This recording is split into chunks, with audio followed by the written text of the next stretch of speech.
Hello everyone, स्वागत है आप सभी का जीके जोन में। तो गाइज, आज हम बीपीएससी के लिए बिहार एक परिचय पुस्तक से मगध साम्राज्य का उत्थान से संबंधित महत्वपूर्ण प्रश्नों को कंप्लीट करेंगे। तो चलिए देखते हैं। और ये जो पुस्तक है, ये बिहार एक परिचय इम्तियाज अहमद और रजनीश कुमार की बुक से लिया गया है। तो चलिए देखते हैं पहला प्रश्न। प्राचीन भारत में साम्राज्यवाद की शुरुआत कब और विकास का श्रेय दिया जाता है? तो प्राचीन भारत में साम्राज्यवाद की शुरुआत और विकास का श्रेय दिया जाता है मगध जनपद को। मगध राज्य की आरंभिक राजधानी कहाँ थी? तो मगध राज्य की आरंभिक राजधानी थी गिरिब्रज या राजगीर या राजगृह। ठीक है, कोई भी ऑप्शन देगा, आंसर हो जाएगा गिरिब्रज, जिसे राजगृह भी कहते थे, और राजगीर। राजगीर पहाड़ियों से घिरी हुई थी। इसके वास्तुकार है महागोविंद। महाभारत तथा पुराणों के अनुसार मगध का सर्वप्रथम राजवंश कौन सा था?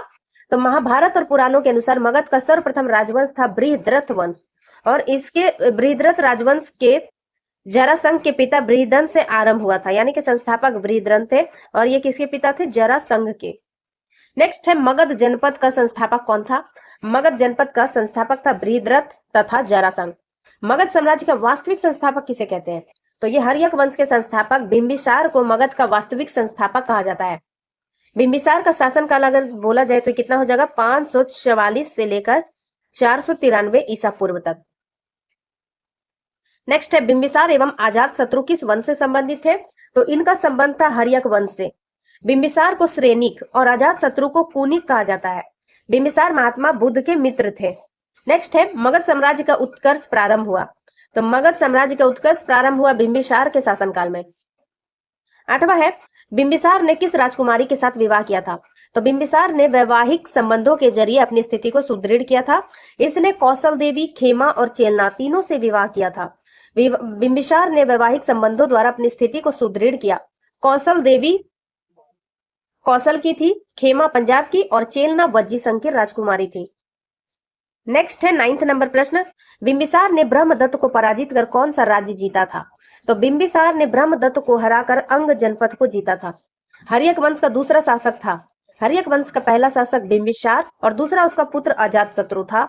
अजातशत्रु का शासनकाल है 493 से 461 ईसा पूर्व। इसने अपने पिता बिंबिसार की हत्या करके सत्ता को प्राप्त किया था। राजगीर में दुर्ग और स्तूप की स्थापना मगध के किस शासक ने की थी? राजगीर में दुर्ग और स्तूप की स्थापना की थी अजातशत्रु ने। नेक्स्ट है, वज्जी संघ के लिच्छवियों को पराजित करने वाला मगध का शासक कौन था? वज्जी संघ के लिच्छवियों को अजातशत्रु ने पराजित किया था।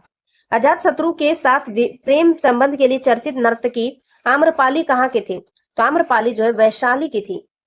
वैशाली की राज्य नर्तकी थी।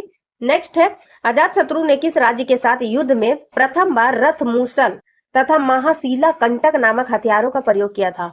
ये हो जाएगा लिच्छवी। प्रथम मगध साम्राज्य का उत्कर्ष किस शताब्दी में हुआ था? तो ईसा पूर्व 6ठी शताब्दी में, जिसे महाजनपद काल भी कहा जाता है। नेक्स्ट है, पाटलिपुत्र नगर की स्थापना किसने की थी? पाटलिपुत्र नगर की स्थापना उदयन ने की थी। अजातशत्रु की हत्या करके उदयन जो है गद्दी पर बैठा था, और उसे उदयभद्र भी कहा जाता है। अजातशत्रु ने अपने पिता बिंबिसार की हत्या की, और उदयन ने अपने पिता अजातशत्रु की हत्या की। तो अजातशत्रु पितृहंता, और ये भी जो है इसने भी अपने पिता की हत्या की थी। नेक्स्ट है, किस राजा ने पाटलिपुत्र को सर्वप्रथम मगध की राजधानी बनाया? तो सबसे पहले पाटलिपुत्र को मगध की राजधानी बनाया था उदयन ने। पाटलिपुत्र की स्थापना इसी ने की थी और राजधानी भी इसी ने बनाया। नेक्स्ट है, हर्यक वंश का अंतिम शासक कौन था? हर्यक वंश का अंतिम शासक जो है नागदशक है। 19वां है, हर्यक वंश के उपरांत मगध पर किस वंश का शासन स्थापित हुआ? तो देखिए, नागदशक को पराजित करके शिशुनाग ने शिशुनाग वंश की स्थापना की थी। सर्वप्रथम मगध के किस शासक ने राजगीर या गिरिब्रज के अतिरिक्त वैशाली को अपनी राजधानी बनाया? तो वैशाली को अपनी राजधानी बनाया था शिशुनाग ने। किस शासक ने पाटलिपुत्र को पुनः राजधानी बनाया और तब से मगध साम्राज्य की राजधानी पाटलिपुत्र ही रही है? तो कालाशोक है, जो उसने पाटलिपुत्र को पुनः राजधानी बनाया। कालाशोक को काक वर्ण भी कहा जाता है। द्वितीय बौद्ध संगीति का आयोजन किसके शासनकाल में हुआ? तो देखिए, पहला जो बौद्ध संगीति थी उसका समय मतलब वो जो है अजातशत्रु के शासनकाल में हुआ था, और दूसरा कालाशोक के शासनकाल में हुआ था। तीसरा हुआ था अशोक के शासनकाल में, और चौथा कनिष्क के शासनकाल में। तो इसका आंसर क्या है? Option number D, Kalashoka. Next है, द्वितीय बौद्ध संगीति का आयोजन कहाँ हुआ था?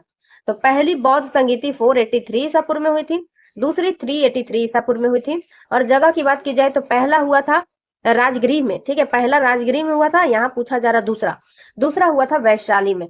द्वितीय बौद्ध संगीति का आयोजन 383 ईसा पूर्व में हुआ था वैशाली में। द्वितीय बौद्ध संगीति की अध्यक्षता किसने की थी? द्वितीय बौद्ध संगीति के मतलब अध्यक्षता की थी सबाकामी ने। कहीं पे आपको साब कमीर भी मिलेगा, ठीक है। नेक्स्ट है, नंद वंश का संस्थापक कौन था? नंद वंश के संस्थापक थे महापदम नंद। नेक्स्ट है, मगध के किस शासक को कली का अंश, परशुराम का अवतार, क्षत्रियों का नाशक, सर्व छत्रांक, एक छत्र और एक राट कहा गया है? तो ये कहा गया है महापदम नंद को। यह नंद वंश का सर्वाधिक प्रतापी शासक था। नंद वंश का अंतिम शासक कौन था? घनानंद। इसी के शासनकाल में सिकंदर ने जो है भारत पे हमला किया था। नेक्स्ट है, ओहो वीडियो अपलोड हो रहा है इसलिए नेट नहीं बंद कर सकती हूँ। नेक्स्ट है, प्रथम बौद्ध संगीति का आयोजन किसके शासनकाल में हुआ था? तो पहला जो है अजात शत्रु के शासनकाल में हुआ 483 ईसा पूर्व में। प्रथम बौद्ध संगीति का आयोजन कहाँ हुआ था? राजगिरी या गिरिब्रज में। प्रथम बौद्ध संगीति की अध्यक्षता किसने की थी? तो पहली महाबौद्धि संगीति हुई थी, उसकी अध्यक्षता की थी महाकश्यप ने। नेक्स्ट है, मगध साम्राज्य में कलिंग का विलय सर्वप्रथम किसने किया? तो मगध साम्राज्य में देखिए कलिंग विजय एक अशोक ने किया था, लेकिन यहाँ सर्वप्रथम बोला जा रहा है कलिंग का विजय सबसे पहले महापदम नंद ने किया था। नेक्स्ट, निम्नलिखित में से मगध का कौन सा राजा सिकंदर महान का समकालीन था? तो घनानंद जो है सिकंदर के समकालीन था। सिकंदर के आक्रमण के समय मगध का शासक यही था, घनानंद। निम्नलिखित में से किस राजा ने पाटलिपुत्र को बसाया था? तो पाटलिपुत्र की स्थापना की थी उदयन ने। मगध के शासक अजात शत्रु ने किसके आक्रमणों के प्रतिरोध में गंगा और सोन के संगम पर अवस्थित पाटिल ग्राम को सुरक्षित तथा किलों से सुसज्जित किया, जो आगे चलकर पाटलिपुत्र नगर बना? वह जगह वैशाली के वज्जियों से, यहाँ वज्जियो लिखा है, वज्जी हो जाएगा, वज्जी की राजधानी वैशाली थी इसलिए। तो गाइस आज की वीडियो में बस इतना ही। नेक्स्ट वीडियो में मौर्य साम्राज्य देखने वाले, ठीक है। तो वीडियो पसंद आया तो लाइक शेयर, और अगर चैनल को सब्सक्राइब नहीं किया है, पहली बार आए हैं तो प्लीज चैनल को सब्सक्राइब अवश्य कीजिएगा। वीडियो देखने के लिए धन्यवाद।